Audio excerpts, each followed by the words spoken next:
akhrijna min zulumatil wahm waftah lana abwaaba rahmatik wanshur alaina hikmatak ya arhamar rahimin.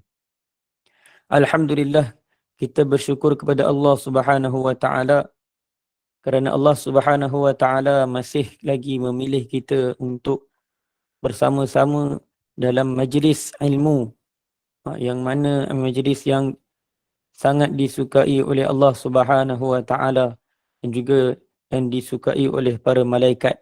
Mudah-mudahan kita sentiasa berada dalam rahmat dan kasih sayang Allah Subhanahu wa taala, dan mudah-mudahan dengan ilmu yang kita akan pelajari ini ianya dapat manfaat untuk diri kita dan dapat kita amalkan dan kita sampaikan kepada orang lain, insya-Allah.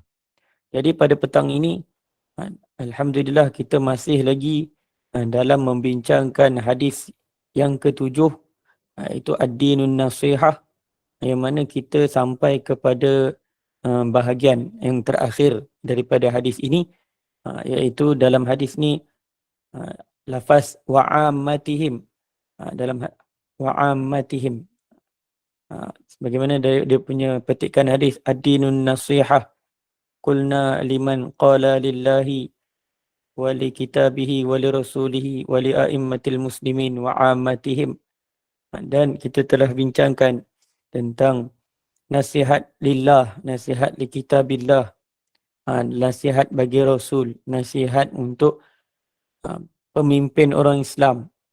Dan pada hari ini ialah tentang an-nasihatu li'ammatil muslimin, nasihat bagi orang Islam secara umumnya, mana orang awam, mana selain daripada pemerintah.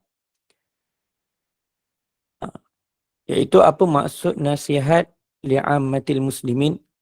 Nasihat untuk ammatul muslimin ialah dengan kita memberi tunjuk ajar, memberi tahu kepada masyarakat Islam, memberitahu kepada mereka demi kepentingan akhirat dan dunia mereka. Maksudnya kita sampaikan kepada orang Islam yang lain, dan kita menginginkan kebaikan kepada orang Islam yang lain. Maksud dia apa? Kita sentiasa memberi tunjuk ajar ataupun menyampaikan kebaikan kepada orang Islam, iaitu dengan kita tunjuk mereka untuk perkara-perkara yang menjadi maslahat untuk mereka dunia dan akhirat. Iaitu maslahat dunia mereka, bagaimana kita nak usahakan dalam kehidupan dunia mereka, mereka ni elok dari segi dunia mereka, lebih-lebih lagi dalam masalah maslahat akhirat mereka. Ini kat sini kita tak adalah mana an-nasihah li'ammatihim ni, nasihat bagi orang-orang Islam secara amnya ini ialah bukan semata-mata kita inginkan kebaikan dari segi dunia mereka, bahkan kita kena usahakan kebaikan, menginginkan kebaikan untuk akhirat mereka. Mana tak bataskan untuk urusan dunia semata-mata. Yang mana apa yang menyedihkan, umat Islam telah memandang enteng dalam melaksanakan hak an-nasihah terhadap Muslim yang lain, khususnya dalam masalah bekalan mereka menuju akhirat. Hari ini kita nampak sendiri betapa an-nasihah li'ammatihim ni makin berkurang di kalangan orang Islam. Zaman Nabi ajar sahabat supaya apa? Sentiasa pandang kebaikan orang lain. Sentiasa usaha untuk orang lain dapat kebaikan. Satu, dia akan pandang kadang-kadang keburukan yang dia nampak, apakah fikir sahabat, ialah dia bagaimana orang tadi jadi baik. Bagaimana orang tadi jadi elok. Itu maksud an-nasihah li'ammatil muslimin. Dan kita tengok orang lain, bagaimana orang lain dapat kebaikan sebagaimana kita dapat kebaikan. Kita elok, kita datang masjid, kita dapat solat berjemaah. Bagaimana orang lain pun Dia akan fikir pada perkara yang sama, bagaimana orang yang jauh daripada agama dapat dekat dengan agama. Bagaimana orang yang sifat dia buruk, bagaimana orang dia tadi boleh jadi sifat dia baik. Inilah maksud an-nasihah li'ammatihim. Tapi perkara ni banyak dah ditinggalkan. Hari ni kita usaha bagaimana kehidupan kita nak jadi elok. Dan itu juga bagaimana kita punya akhirat kita nak jadi elok. Dan kita fikir untuk diri kita sendiri saja. Kita tak ada kita kurang untuk fikir orang lain. Bukan tak ada fikir untuk orang lain. Tapi kurang untuk fikir maslahat orang lain. Kat sini, umat Islam sekarang ni banyak memandang ringan. Memandang ringan dalam melaksanakan hak an-nasihah terhadap Muslim yang lain, khususnya dalam masalah bekalan mereka menuju akhirat. Hari ini dalam keluarga kita, berapa ramai ahli keluarga kita yang langgar perintah Allah. Berapa ramai ahli keluarga kita yang cuai-cuaikan semayang. Yang cuaikan bab perkara-perkara agama. Dan apakah fikir kita? Adakah kita ada fikir untuk ubah keadaan tersebut? Ataupun kita hanya fikir diri kita sendiri? Maka, bila kita hanya fikir diri sendiri, maka kita tak dapat manfaat. Kita hanya dapat manfaat untuk diri kita je. Tapi untuk menjaga keharmonian, keamanan dalam masyarakat, dia takkan datang. Bila mana kita hanya fikir untuk diri kita sendiri sahaja. Jadi, an-nasihah li'ammatihim ni ialah bagaimana hari ini masyarakat dan kita bermasyarakat bersatu padu untuk menghasilkan kebaikan dan untuk supaya setiap daripada individu-individu masyarakat dapat buat kebaikan. Itu yang kita kena fikir. Mereka membataskan segala perhatian kepada kepentingan dan perhiasan dunia sahaja. Yang ini perhatian kita, kita tengok tak salah untuk kita bantu dari segi ekonomi dan sebagainya. Tapi bagaimana dalam kita bantu mereka dari segi ekonomi mereka, kita juga kena bantu bagaimana rohani mereka juga hidup. Bagaimana kita tengok orang-orang yang ada sebahagian daripada orang-orang yang susah. Yang mana mereka begitu susah sehingga kefakiran tadi menjerumuskan mereka dalam kekufuran. Maksud dia apa? Punya susah meminta-minta sampai sembahyang pun tinggal. Susahnya cari kerja, cari duit, nak sara keperluan, sampai tanggungjawab terhadap Allah Ta'ala ditinggalkan. Bahkan perkara-perkara yang penting, sembahyang, puasa. Perkara-perkara yang wajib ini, ketaatan-ketaatan yang paling penting untuk kita amalkan ni, kalau ianya ditinggalkan, bagaimana nak ada keberkatan dalam kehidupan kita? Jadi, usaha sebegini kita kena wujudkan. Bukan sahaja kita bantu dari segi material, bantu untuk naikkan ekonomi orang tersebut, bahkan kita kena fikir bagaimana orang tadi dapat taat perintah Allah. Dapat datang kepada amal-amal agama. Solat, puasa, zakat dan sebagainya. Jadi, itu perkara yang penting yang kita kena ambil berat. Kita an-nasihah yang dilaksanakan mestilah tidak terhenti sekadar kata-kata. Bahkan mesti menjangkau ke peringkat amalan. Ini maksud dia itu maksud an-nasihah yang sebenar. Maknanya kita bukan bagi kata-kata nasihat semata-mata, kemudian kita tinggal. Bahkan bagaimana kita bimbing dia. Kita bimbing manusia, kita bimbing orang ramai. Kita bimbing masyarakat supaya mereka juga dapat buat amalan. Kadang-kadang kita kata pergilah semayang dan sebagainya. Kita ajak dia semayang dan sebagainya, boleh. Kita ajak, kita dakwahkan dia. Bawa apa kita cakap tentang perkara-perkara elok, kita dakwah. Tapi tak cukup sekadar dakwah, bahkan kita kena tunjukkan amalan dia. Kadang-kadang ada orang, dia tak pernah semayang. Dia tak pernah puasa. Macam mana dia nak buat? Sebab tu pentingnya, pentingnya untuk kita tunjuk. Mana tak? Nasihat itu bukan sekadar kata-kata semata-mata. Bukan kita cakap saja.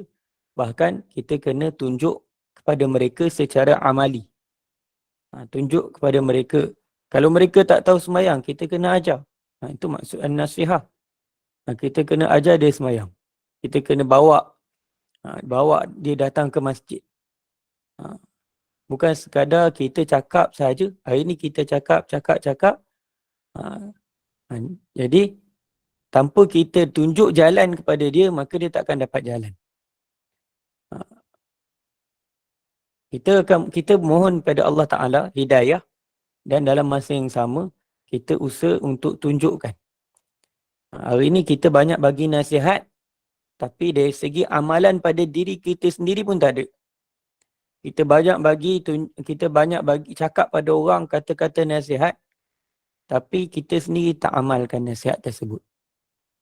Jadi, untuk nasihat yang berkesan ialah pertama dengan kata-kata, yang kedua dengan apa? Dengan amal.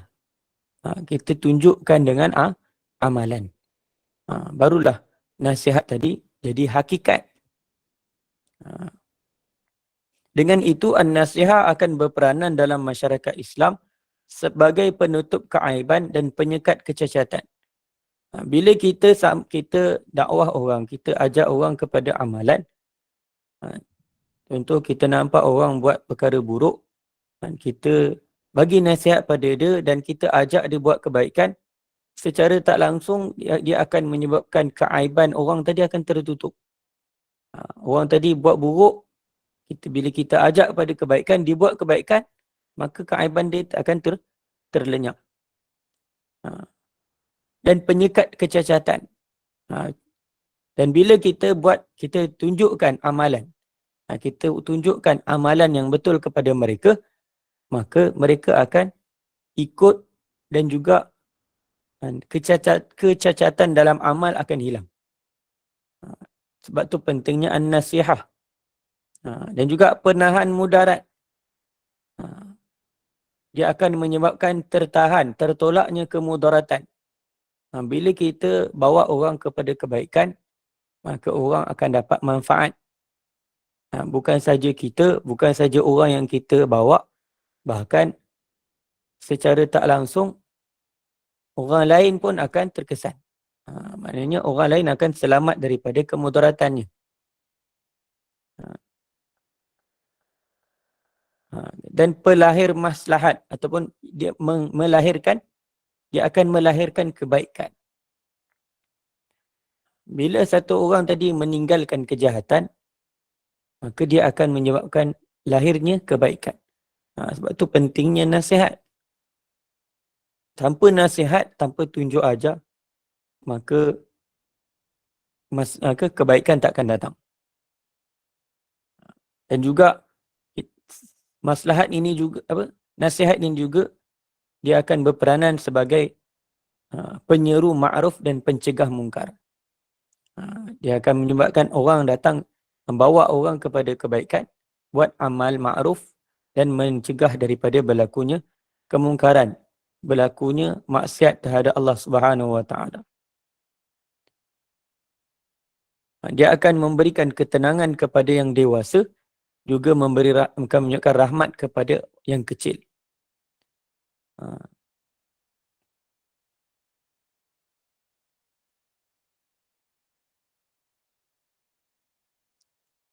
Dan juga sebagai pencegah kepada berlakunya penipuan dan hasad dengki.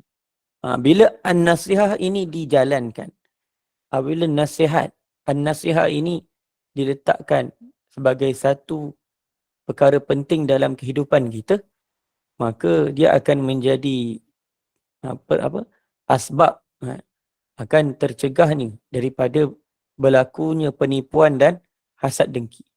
Bila setiap orang ada fikir kebaikan untuk orang lain, bila setiap daripada orang Islam ada fikir untuk kebaikan orang lain, maka secara tak langsung sifat-sifat buruk. Ini penipuan-penipuan akan terhindar. Ialah bila orang dah fikir kebaikan. Kalau dia buat ni ada tak kebaikan untuk orang? Kalau kata dia menipu akan menyebabkan mudarat pada satu orang. Jadi dia bila mana ada sifat an-nasihah ni dalam diri setiap orang, maka akan terhindarnya berlaku penipuan. Dan begitu juga akan terhindarnya sifat hasad dengki pada individu tersebut. Itu penting je an-nasihah.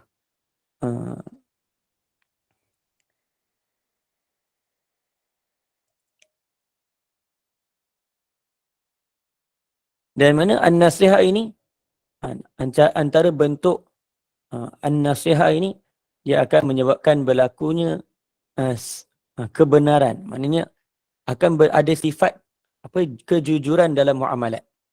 Dalam muamalat akan ada kejujuran bila mana ada an-nasihah. Maknanya kalau berlaku jual beli apa sahaja bentuk muamalat, maka orang Islam akan terselamat daripada penipuan.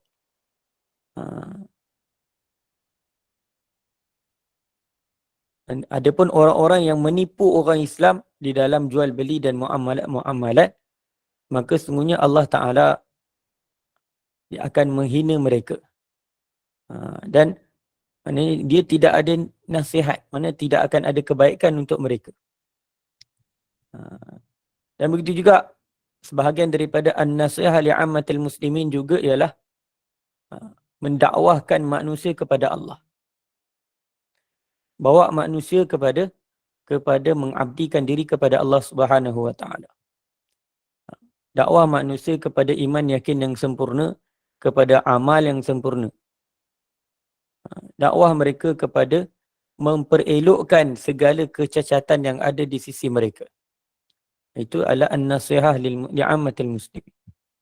Dan antara an-nasihat li'ammatil muslimin juga ialah dakwahkan manusia dalam keadaan menerangkan kejahilan-kejahilan. Menerangkan apa yang mereka jahil daripada urusan dunia. Ini kalau orang tadi tak tahu agama, kita ajarkan agama kepada mereka. Itu adalah an-nasihah li'ammatil muslimin. Dan juga sebahagian juga daripada an-nasihah li'ammatil muslimin juga ialah al-amru bil ma'ruf dan nahyu 'anil munkar. Ajak kepada kebaikan, cegah kemungkaran. Dengan cara syar'iyah, dengan cara syar'i. Yang mana al-amru bil ma'ruf dan nahy 'anil munkar ini juga adalah satu perkara yang penting.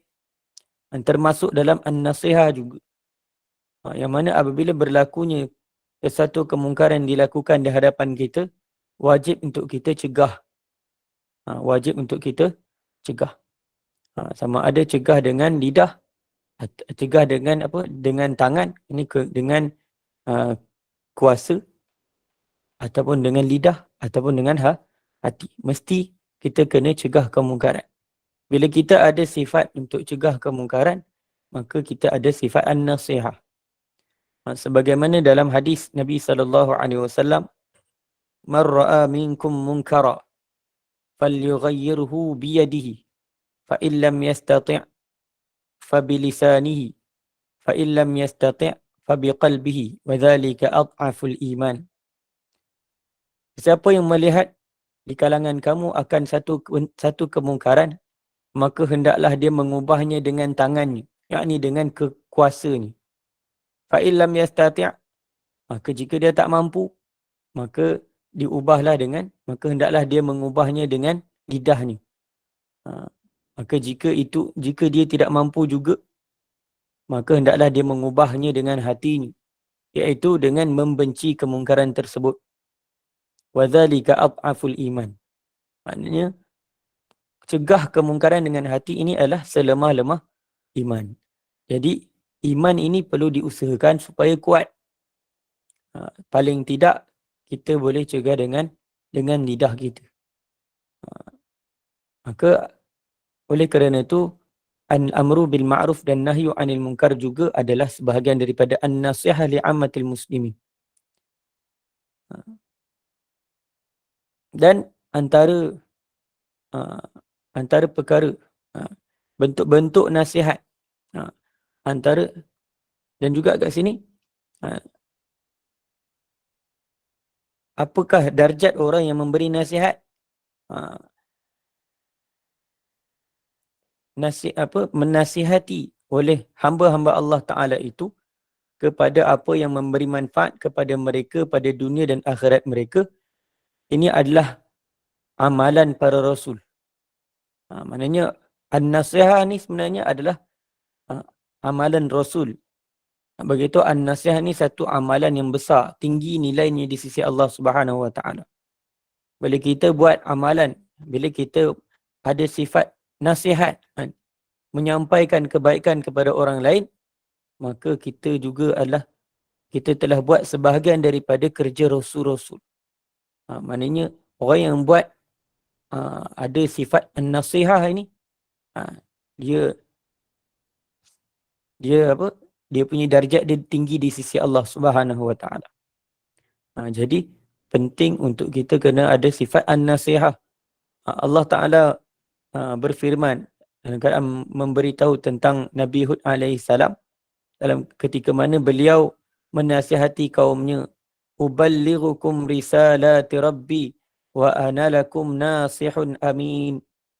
Aku menyampaikan kepada kamu akan risalah-risalah Tuhanku, sedangkan aku bagi kamu adalah pemberi nasihat yang amanah.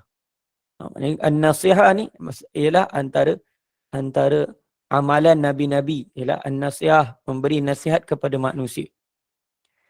Jadi tinggi dia punya darjatnya di sisi Allah Subhanahu Wa Ta'ala. Dan itu juga Allah Ta'ala beritahu mengenai Nabi Saleh alaihissalam, ketika mana dia bercakap dengan kaumnya, ketika selepas Allah Ta'ala membinasakan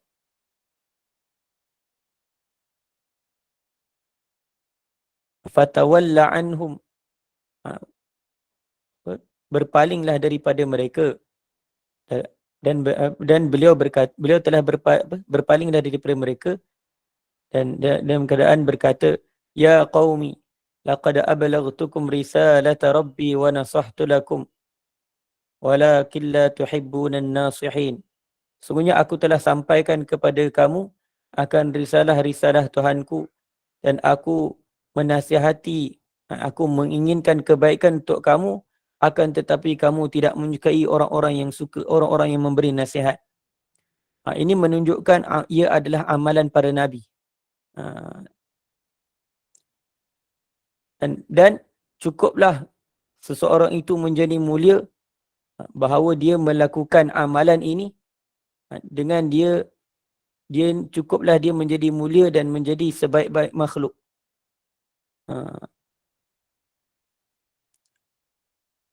Dan nasihat itu adalah daripada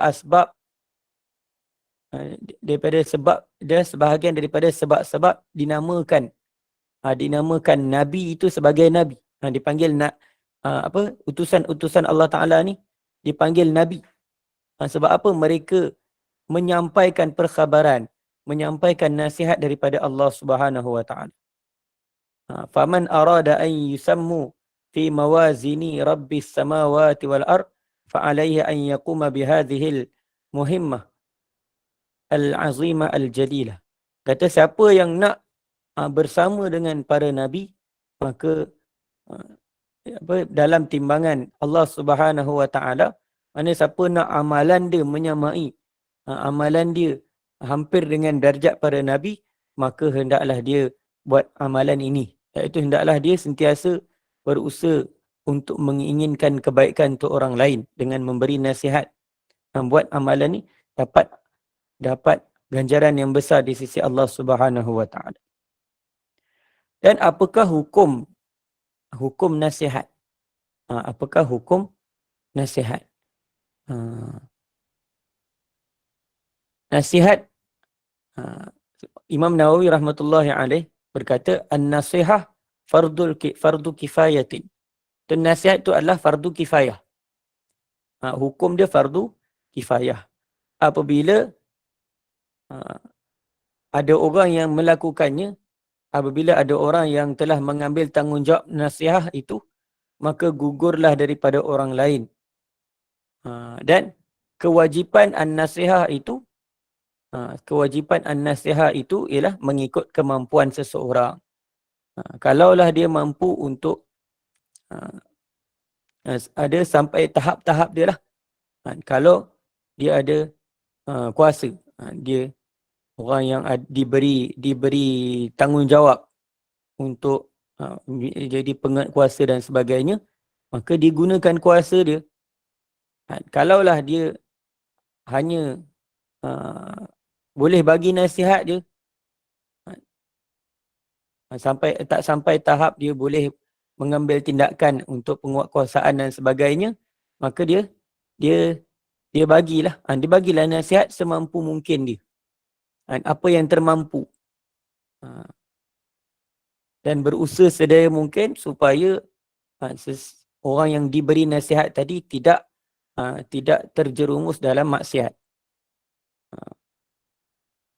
Kita usaha sedaya mungkin lah. Kalau kita dah bagi nasihat tapi tak diikut, itu terserah kepada Allah Subhanahu Wa Taala. Kita dah tunaikan tanggungjawab kita sebagai orang yang bagi nasihat. Dan sebahagian ulama juga mengatakan nasihat ni hukum dia mengikut situasi. Hukum dia mengikut situasi. Kadang-kadang boleh jadi fardu ain. Jadi fardu ain ini ialah orang yang mana dia diberi amanah untuk menguatkuasakan sesuatu undang-undang. Maka dia wajib untuk dia mengambil tindakan an-nasihat ini. Maka dia kena buat atas diri dia. Tapi kadang-kadang boleh juga jadi hukum fardu kifayah sebagaimana yang dikatakan oleh Imam Nawawi rahmatullahi alaih. Dan kadang-kadang boleh jadi sunat mustahab sahaja.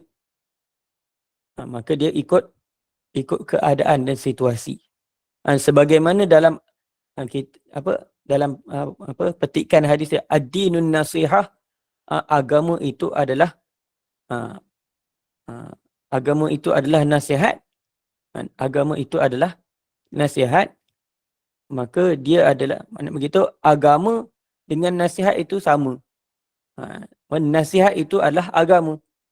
Nasihat itu adalah agama.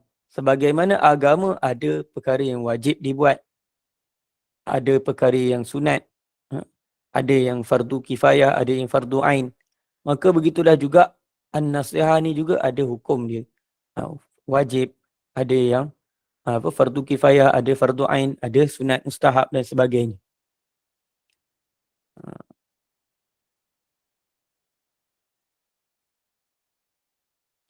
Dan di antara bentuk-bentuk an-nasihat yang paling besar di kalangan umat Islam ialah memberi nasihat kepada sesiapa yang meminta nasihat.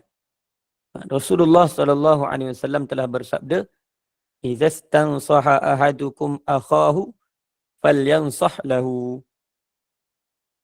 Apabila ada seseorang daripada kamu meminta nasihat, maka nasihatilah dia. Yang ni, kalau kita memang ahli, kita ni ada keahlian dan orang minta kita untuk bagi nasihat, maka kita kena bagi nasihat. Dan sebagai ulama kata, wajib. Wajib untuk kita bagi nasihat. Sebab orang dah minta kita bagi nasihat. Kalau orang tak minta, itu yang ada hukum fardu kifayah, ada hukum sunat. Tapi kalau orang tu dah minta kat kita, dan memang kita ni di kalangan orang yang orang anggap kita ni ahli dalam bagi nasihat, maka kita kena bagi nasihat. Dan begitu juga kalau ada anak yang minta nasihat daripada ibu bapa dia, maka ibu bapa dia kena wajib bagi nasihat. Itu lebih penting.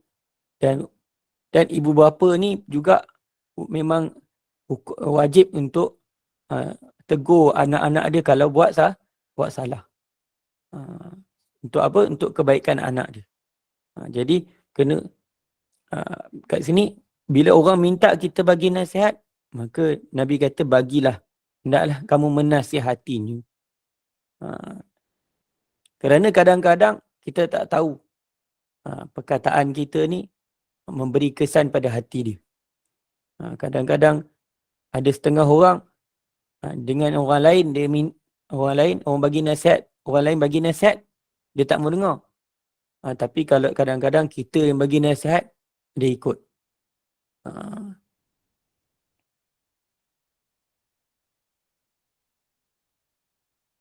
Dan kewajipan nasihat adalah berdasarkan kemampuan.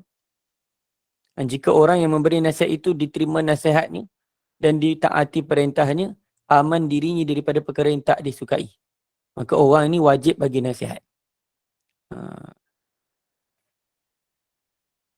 Dan di antara bentuk an-nasihah yang paling besar juga ialah an-nasihah untuk saudaranya ketika ketiadaannya, iaitu dengan menolong dan membelanya. Ini mempertahankannya. Ini maksud an-nasihah yang ini maksud dia lah iradatul khair lil ghair. Itulah yang maksud dia sebenarnya. Iaitu menginginkan kebaikan untuk orang lain. Salah satunya dengan kita bagi tausiah, kita bagi peringatan. Itu menasihatlah juga. Dan antara nasihat juga ialah apa sahaja perbuatan yang kita buat dalam keadaan kita menginginkan kebaikan untuk orang lain. Itu juga adalah nasihat. Dan yang paling besar ialah membantu saudara, membantu ataupun membela saudaranya ketika mana ketiadaannya. Contoh, ada jiran. Jiran tu dia tak ada kat rumah. Contoh dia pergi outstation. Jadi ada perkara-perkara yang berlaku yang mana kalau dia tak buat, maka akan menyebabkan kemudaratan. Betul juga bila ada orang minta, jiran dia minta jagakan rumah, maka antara an-nasihah juga ialah dia buat, dia jujur, sentiasa bantu jiran dia. Kerana apa? Tanggungjawab an-nasihah pada waktu ketiadaan orang tersebut, ketiadaan saudaranya itu membuktikan kejujuran pelakunya. Kita nak tahu orang tadi jujur ataupun tak jujur dengan kita ialah perlakuannya di belakang kita. Kalau di belakang kita, dia mengumpat kita ataupun dia curi harta kita dan sebagainya, maka itulah dia tidak adalah sifat an-nasihah itu. Tapi kalau tanpa kita, tanpa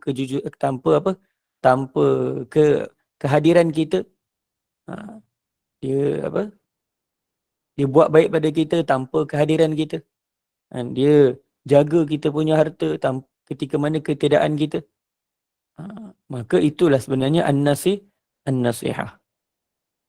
Inna min haqqil muslimi idza 'alal muslimi an yansaha lahu idza ghaba. Sesungguhnya sebahagian daripada hak orang Islam ke atas orang Islam yang lain bahawa dia menginginkan kebaikan untuk orang Islam tersebut ketika mana ketiadaannya. An-nasihat untuknya dikala ketiadaannya. Jadi itu antara bentuk-bentuk nasihat yang paling besar, yang paling agung. Kemudian beberapa pandangan ulama mengenai an-nasihah. Ini yang itu tahap mana an-nasihah ni? Imam Al-Hasan Basri rahmatullahi alaihi berkata, kamu tidak akan sampai kepada an-nasihah yang sebenarnya terhadap saudaramu sehinggalah kamu menyuruhnya dengan sesuatu yang tidak mampu dilaksanakannya.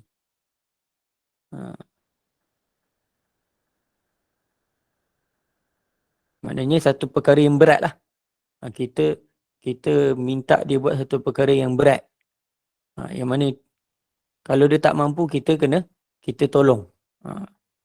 Kita tolong. Itu panggil an-nasihah. Beliau meriwayatkan bahawa setengah sahabat Nabi SAW berkata, demi Tuhan yang diriku dalam genggamannya, sekiranya kamu suka, pasti aku akan bersumpah dengan nama Allah kepada kamu. Sesungguhnya sekasih-kasih hamba kepada Allah ialah mereka yang menjadikan Allah mengasihi hambanya dan menjadikan hamba mengasihinya, serta berusaha menyebarkan an-nasihah di atas muka bumi ini. Sesungguhnya sekasih-kasih hamba kepada Allah, orang yang sangat cinta kepada Allah Subhanahu Wa Taala ialah orang yang jadikan Allah Taala mengasihi hambanya. Maka dia sebagai orang yang sangat cinta pada Allah ialah orang yang berusaha untuk Allah Taala mengasihi saudaranya yang lain. Ini dia akan usahakan orang lain juga dikasihi oleh Allah Subhanahu Wa Taala.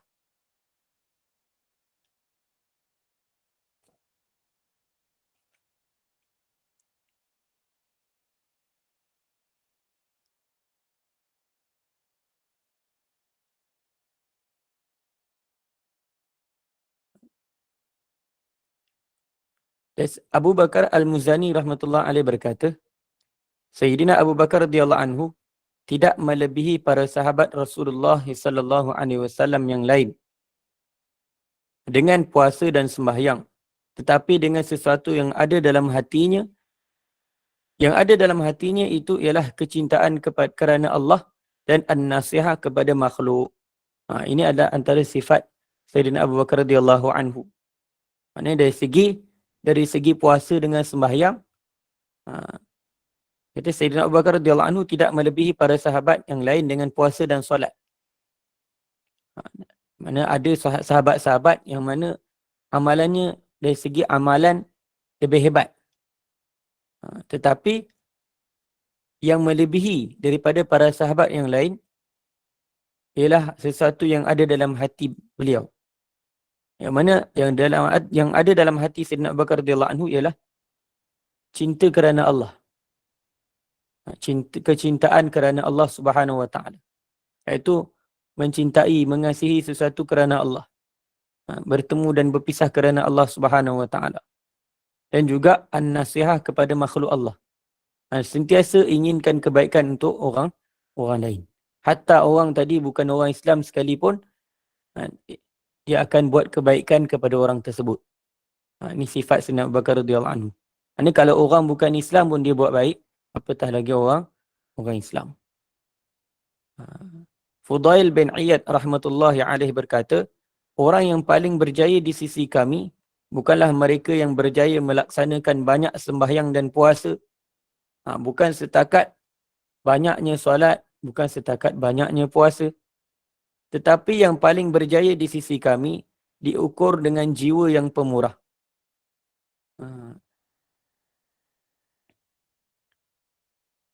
Yang paling berjaya di sisi kami ialah orang yang diukur dengan jiwa yang pemurah, berlapang dada dan melaksanakan tanggungjawab an-nasihah kepada ummah.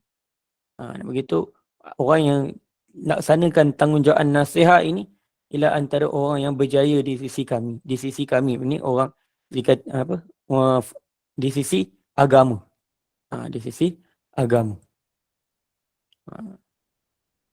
Dan juga di sini disebutkan adab dalam untuk an-nasihah ini. Apakah adab-adab dia?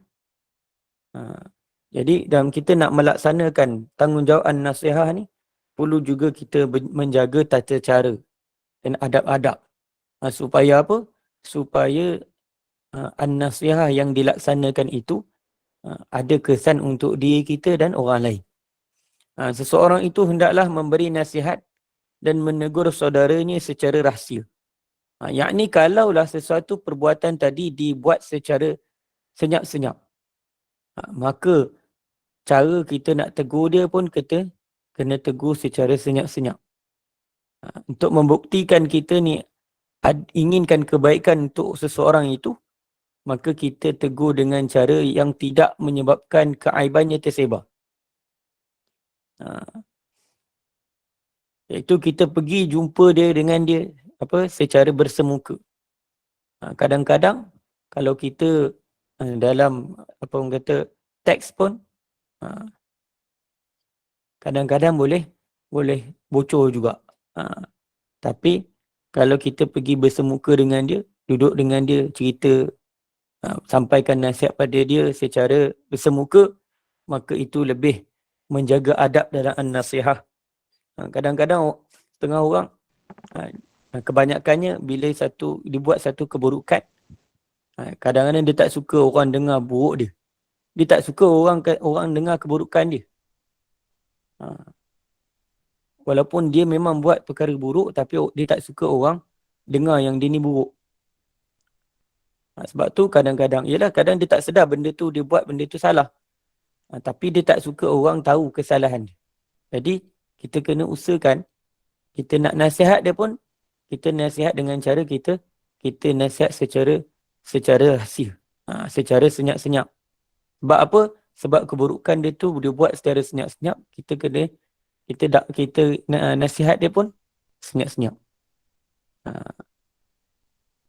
Kerana apa? Ada perintah Allah Ta'ala, ada hadis Nabi SAW yang menyuruh kita menutup keaiban orang lain. Seperti mana? Man satara aurata akhi satarallahu fid dunya wal akhirah. Siapa yang menutup keaiban saudaranya, maka Allah Ta'ala akan menutup keaibannya di dunia dan akhirat. Sebab tu penting untuk kita nak nasihat pun kena cara. Tak boleh kita nasihat secara terang-terangan. Tak perlu kita orang tadi buat, kita nak nasihat orang tadi tapi kita sebarkan dekat Facebook. Kita sebarkan dekat IG dan sebagainya, kat media sosial. Kadang-kadang setengah orang tak tahu pun orang tu buat perkara buruk, tapi oleh kerana dah dipost kat dalam tu, orang lain juga jadi tahu. Maka itu pun tu cara tu tak berapa tepat. Jadi kena usahakan nak nasihat satu orang, biarlah kena dengan cara dia. Itu dengan cara Nabi SAW. Dan kadang-kadang kita nak nasihat orang, contohlah kalau kita nak jumpa dia kadang susah. Nak jumpa orang yang nak dinasihatkan tu kadang susah. Maka kita sampaikan nasihat itu di khalayak umum tanpa kita menyebut namanya. Kita sampaikan nasihat itu, orang tu ada dalam tu. Orang yang kita nak nasihat tadi ada dalam tu. Dan kita nasihatlah secara umum. Secara tak langsung, orang lain dapat manfaat daripada nasihat kita. Dan orang yang kita sasarkan nasihat tersebut pun dia akan dapat manfaat juga. Dan dia pun takkan terasa. Dia takkan rasa aib dia dibuka. Tak ada. Nak balik? Ya Allah.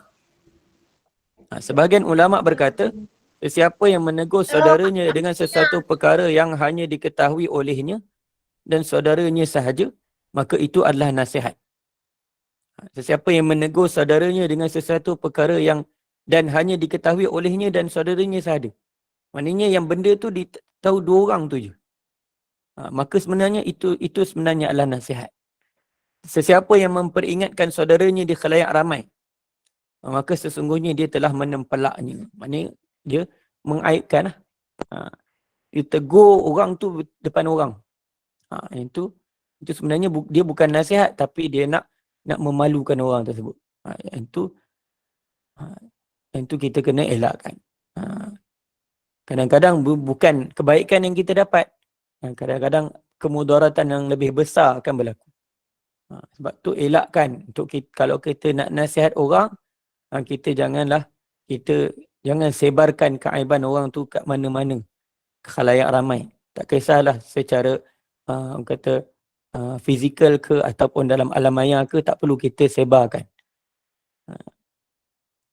Fudail bin Iyad rahmatullahi alaih berkata, mukmin ialah mereka yang menutup keaiban dan memberi nasihat. Tetapi si jahat ialah mereka yang membuka keaiban dan memalukan saudaranya. Ni kita kena muhasabahlah diri kita. Kita nak jadi mukmin sejati ke ataupun kita nak jadi pemecah belah umat. Jadi kita kena tepuk dada kita, tanya hati kita.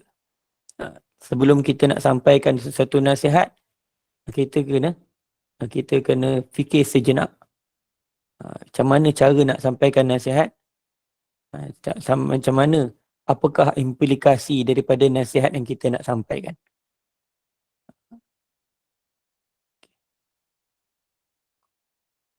Yang terakhir, faedah daripada hadis yang kita baca dalam masa beberapa minggu ini, apa yang kita dapat? Melalui hadis ini dapat kita mengambil beberapa faedah. Sebagaimana yang telah disebutkan oleh Imam Ibn Battal. An-nasihah ialah ad-din dan Islam. An-nasihah ialah ad-din dan Islam. Oleh itu, ad-din meliputi amalan dan juga perkataan. Sebagaimana ad-din meliputi amalan dan juga din dan Islam tadi meliputi amalan dan juga perkataan, maka an-nasihah juga dia meliputi perkataan dan juga amalan. Hukum an-nasihah ialah fardu kifayah sebagaimana yang telah disebutkan tadi. Sesiapa yang melaksanakannya akan diberi balasan kebaikan dan akan menggugurkan kewajipan dari bahu orang yang lain. Dan yang terakhirnya, tanggungjawab an-nasihah adalah fardu. Tanggungjawab an-nasihah mestilah dilaksanakan sekadar kemampuan. Iaitu si pemberi nasihat mengetahui bahawa nasihatnya akan diterima, ditaati dan dirinya terselamat daripada perkara-perkara yang dibenci. Sekiranya dia takut terhadap keselamatan dirinya daripada sebarang penyiksaan, maka dia mempunyai pilihan. Contoh, nasihat, dia tengok orang tadi gangster dan sebagainya, maka kalaulah dia bagi nasihat menyebabkan akan berlakunya kemudaratan ke atas dirinya, maka dia boleh buat pilihan. Sama ada nak bagi nasihat ataupun biarkan. Kalaulah memberi nasihat menyebabkan orang tadi berubah, maka berilah nasihat. Tapi kalau menasihat menyebabkan mudarat atas diri kita, maka hentikan.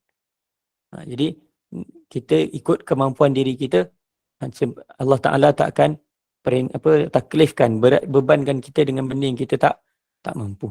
Mudah-mudahan apa yang kita baca, apa yang kita dengar pada petang ni, mudah-mudahan dapat kita ambil pengajaran, dapat kita sama-sama mengamalkannya dalam kehidupan, dan kita usahakan sifat an-nasihah ini ada dalam diri kita dan dalam diri setiap umat.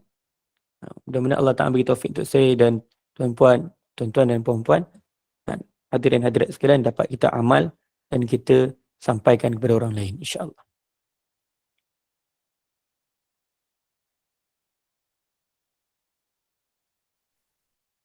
Ustaz, kita buka soalan pada jemaah ya.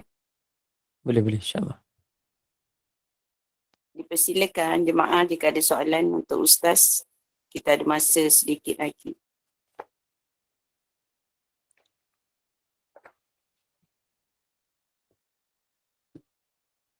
Assalamualaikum Ustaz. Waalaikumsalam. Ustaz, macam mana kita nak menangani orang yang dah berputus asa, Ustaz? Berputus asa dari segi, dia cakap dia dah buat semua, tapi dia rasa macam tak ada, apa kata orang, tak ada penghayatan. I mean, mungkin dia tak rasa kemanisan beribadat tu, Ustaz, ke macam mana, Ustaz? Terima kasih. Orang yang berputus asa ni, kita kena ingatkan dia kepada Allah. Kalau dan kita kena sentiasa letakkan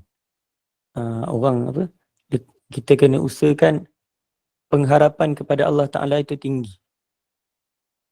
Dan kadang-kadang kita rasa kadang orang biasa putus asa ni dia minta-minta tak dapat-dapat. Orang yang ni dia kena sebenarnya muhasabah lah, muhasabah diri dia. Kadang-kadang dia rasa dia dah buat dah cukup dah, tapi mungkin ada perkara-perkara yang kekurangan yang dia tak laksanakan, menyebabkan apa yang dia nak tu tak dapat. Jadi orang yang ni dia kena ingatkan dia pada Allah. Jangan Allah Ta'ala sendiri perintahkan supaya kita jangan berputus harap dengan Allah Ta'ala. Orang yang apa dia harap hanya pada manusia, maka dia akan kecewa. Tapi orang yang harap hanya pada Allah Ta'ala, maka dia akan tenang. Bila dalam hati dia ada yakin yang benar pada Allah Ta'ala, dia meletak pengharapan pada Allah Subhanahu Wa Ta'ala, maka hati dia akan jadi tenang. Orang yang betul-betul yang dalam hati dia ada iman kepada Allah, maka dia tidak akan berputus asa dengan usahanya. Tapi orang yang dalam hati dia berputus asa, maknanya menunjukkan kurangnya penghayatan iman dia kepada Allah Subhanahu Wa Ta'ala. Jadi kalau untuk menasihatkan dia ni, kita kena ingatkan dia kepada Allah.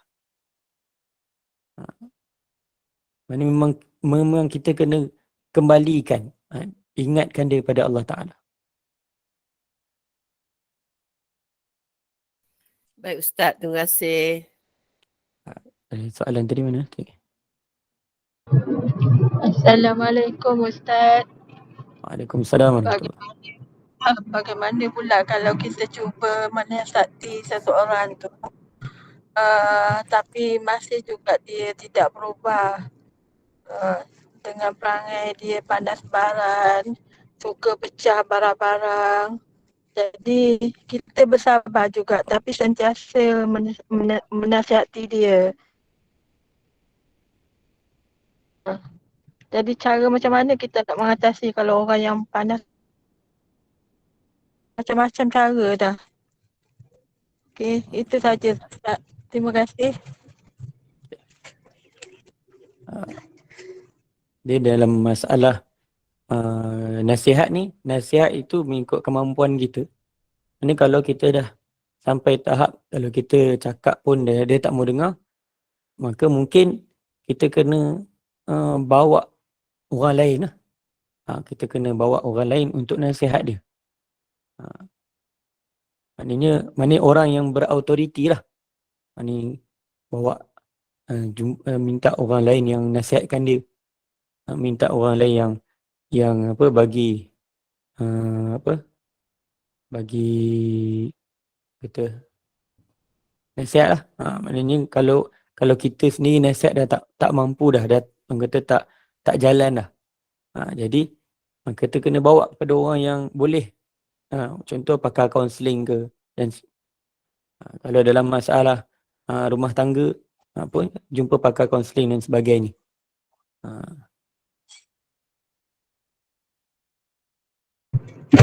Kita dah cuba dah Ustaz. Kita cari orang lain, orang yang arif untuk kaunseling dia. Tapi kadang-kadang dia masih juga tidak menerima, tidak berubah perangainya. Cuma kami cuba berdoa je lah supaya dia berubah. Itu saja Ustaz. Terima kasih. Lagi satu kita doa dan kita buatlah amalan-amalan dan kita niat untuk dia.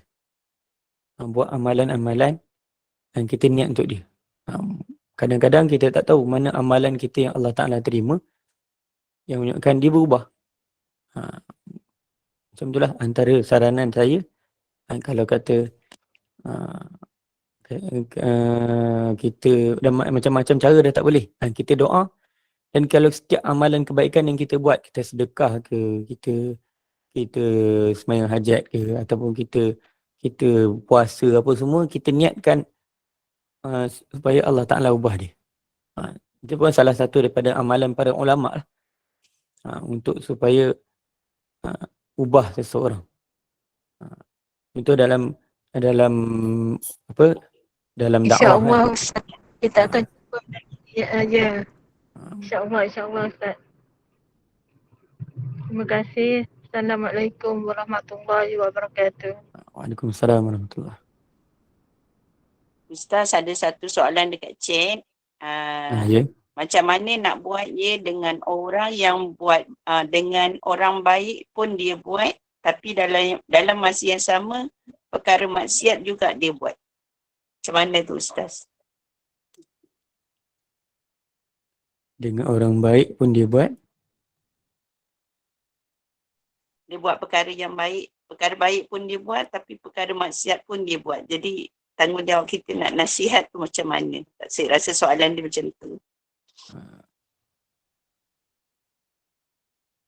Okey. Ini yang tu satu memang nasihat lah. Dan juga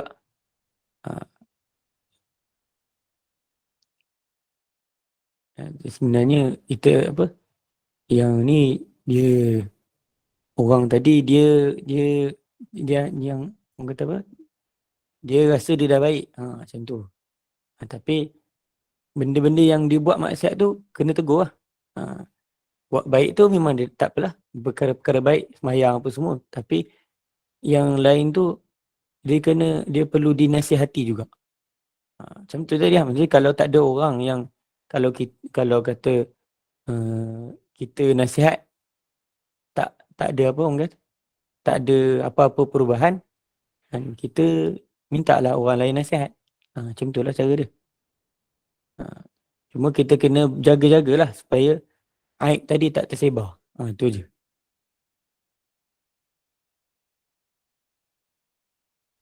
Sebab apa? Sebab keaiban tersebut kadang kita je tahu, orang lain tak tahu.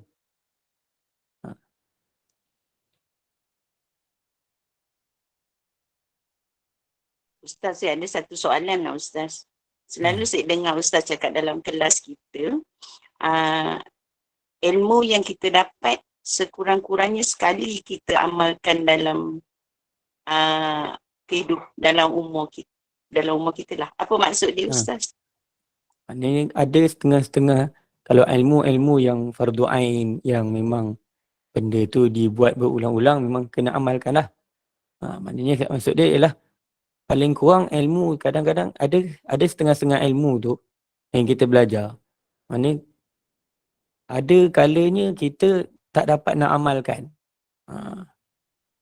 Maknanya mana yang boleh diamalkan tu lah.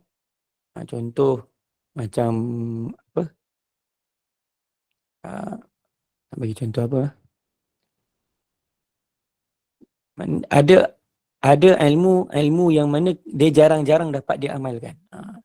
Mana paling kurang sekali seumur hidup kita buat. Itu maksud dia. Bermakna nanti Allah tak tanya lagi dekat kita ya Ustaz. Maksudnya. Maknanya kadang benda yang perlu diamalkan lah. Ada perkara yang dia tak menjadi kewajipan kita untuk amal. Maknanya cuma kalau kita tahu dan ada peluang untuk buat amalan tersebut, kita buat.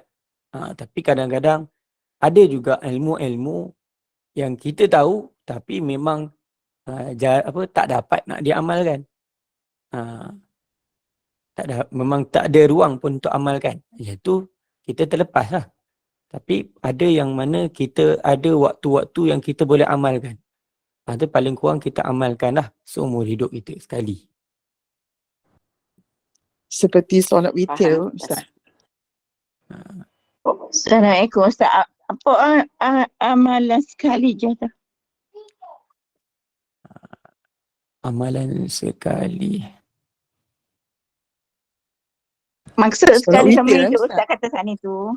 Solat witir, Ustaz. Contohnya Ustaz solat tasbih kan? Boleh kan?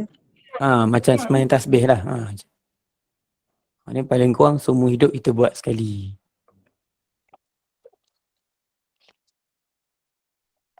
Faham Ustaz. Cuma bila kalau kita istiqomah tu lagi terbaik lah Ustaz kan.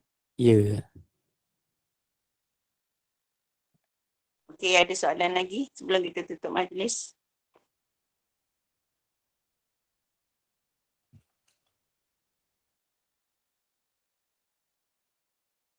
Rasanya tak ada Ustaz. Kita tutup majlis Ustaz ni. Terima kasih Ustaz, terima kasih semua jemaah kerana sudi bersama kita dalam kuliah asar. Pada saya ilmu ataupun nasihat yang telah disampaikan oleh Ustaz sebentar tadi sangat-sangat jelas dan sangat-sangat memberi kesan pada kita semua. InsyaAllah semoga nasihat yang Ustaz sampaikan dapat kita amalkan, kerana seperti Ustaz kata tadi, nasihat ini merupakan amalan Rasulullah, dan jika kita lakukan, darjat kita akan tinggi. Selain daripada kita mengerjakan ibadah solat, ibadat puasa, dan jika kita tambah dengan amalan nasihat terutama kepada ahli keluarga kita, membuatkan darjat kita akan lebih tinggi di sisi Allah Ta'ala, insya-Allah. Sebelum kita berpisah, mohon Ustaz bacakan sedikit doa, terutama di waktu-waktu selepas asar, waktu yang terbaik, waktu yang dimakbulkan oleh Allah, untuk kami semua jemaah di sini diizinkan Allah untuk menjadi ahli nasihat, insya-Allah. Dan ditutup dengan tasbih kafarah serta surah Al-Asr. Dipersilakan Ustaz. Bismillahirrahmanirrahim. Alhamdulillahirabbil alamin. Wassalatu wassalamu ala sayyidina Muhammad wa ala alihi wa sahbihi ajma'in. Allahumma anfa'na bima 'allamtana wa 'allimna ma yanfa'una wa zidna 'ilma. Allahumma ij'alna minal ladzina yastami'una al-qawla fayattabi'una ahsanah. Allahumma inna nas'aluka ridhaka wal jannah wa na'udzu bika min sakhatika wan nar. Allahumma rabbana ighfir lana wa li ikhwanina alladhina sabaquna bil iman wa la taj'al fi qulubina ghillan lil ladzina amanu rabbana innaka ra'ufur rahim. Ya Allah, ya Tuhan kami, ya Allah, kami memohon kepadamu, ya Allah, agar diampunkan segala dosa-dosa kami, ya Allah.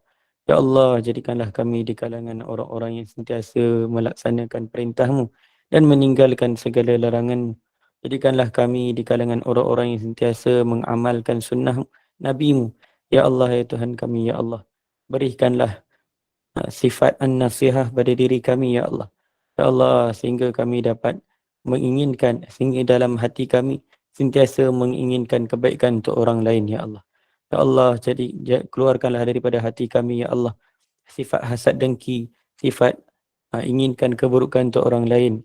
Ya Allah, jauhkan daripada diri kami, ya Allah. Ya Allah, ya Tuhan kami, ya Allah, sungguhnya Engkau-Lah yang berkuasa atas segala-galanya, ya Allah. Cahayakanlah hati kami dengan cahaya-cahaya keimanan. Ya Allah, Allahumma nawwir qulubana binuri hidayatik kama nawwartal arda binuri syamsika abadan abada birahmatika ya arhamar rahimin. Rabbana atina fid dunya hasanah wa fil akhirati hasanah wa qina adzaban nar.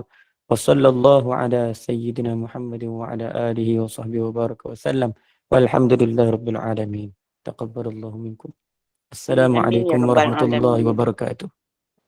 Waalaikumsalam warahmatullahi wabarakatuh. Jazakallahu khairan katsiran Ustaz dan juga semua jemaah. Jumpa lagi kuliah maghrib dan kuliah isya malam ini, insya-Allah. Terima kasih Ustaz. Terima kasih Ustaz. Terima kasih Puan Mak. Assalamualaikum. Assalamualaikum. Sahabat. Semoga Allah pemudahkan segala urusan Ustaz dan berikan kesihatan yang baik buat Ustaz dan semua